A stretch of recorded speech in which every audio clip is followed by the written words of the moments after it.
Today I am revealing the chilling details of America's secret military maneuvers and the unprecedented operations against NATO allies to seize control of Greenland. The Arctic is no longer a frozen frontier. It is the center of a geopolitical firestorm that threatens to dismantle the Western world. This January 2026, the Greenland crisis has reached a point of no return.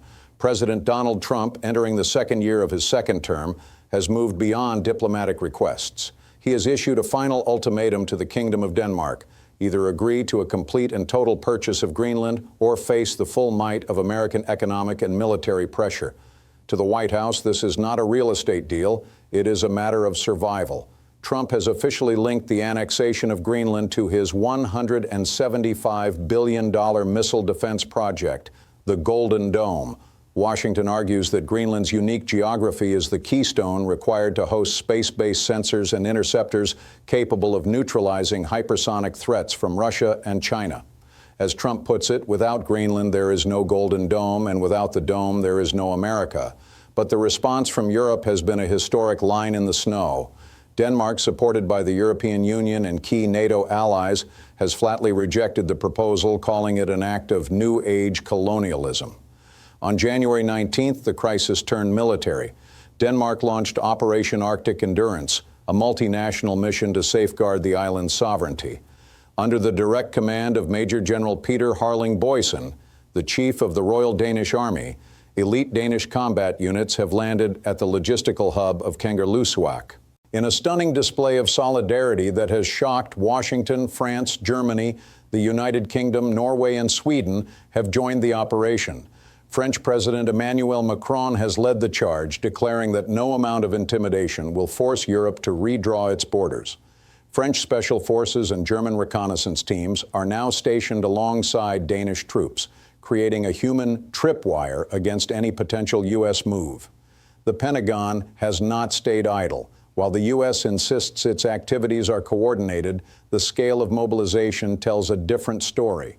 Washington has fast-tracked a $25 million combat upgrade to the Patuxent Space Base, expanding runways and hardening infrastructure to accommodate an influx of heavy transport aircraft and advanced fighter jets. Intelligence reports suggest that the 11th Airborne Division, the Arctic Angels based in Alaska, is on high alert. These are America's premier specialists in sub-zero combat. The threat of a hostile takeover looms large as Trump refuses to rule out the use of force, stating that the security of the American people outweighs outdated treaties.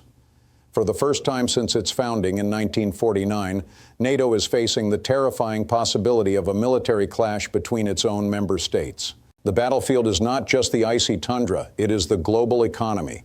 President Trump has officially signed an executive order imposing a 10% tariff on Denmark, France, and 6 other European nations starting February 1st. If a deal is not reached by June, those tariffs will skyrocket to 25%. Europe is preparing its big bazooka in response. The European Union is considering the first-ever use of its anti-coercion instrument, a mechanism designed to retaliate against economic blackmail. From Paris to Berlin, leaders are calling for a total boycott of U.S. Treasury bonds and the suspension of trade deals. This is no longer a disagreement. It is a full-scale trade war that could plunge the global markets into chaos. As we stand in late January 2026, the Arctic stands at a crossroads. Danish intelligence warns of hybrid warfare, American influence campaigns attempting to sway the local Greenlandic population and stir internal unrest through targeted propaganda.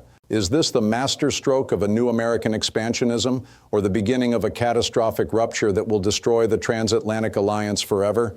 If a single shot is fired in the snowy wastes of Nuuk or Patuxent, the world as we know it will change. The battle for Greenland is no longer about an island. It is about who writes the rules of the 21st century.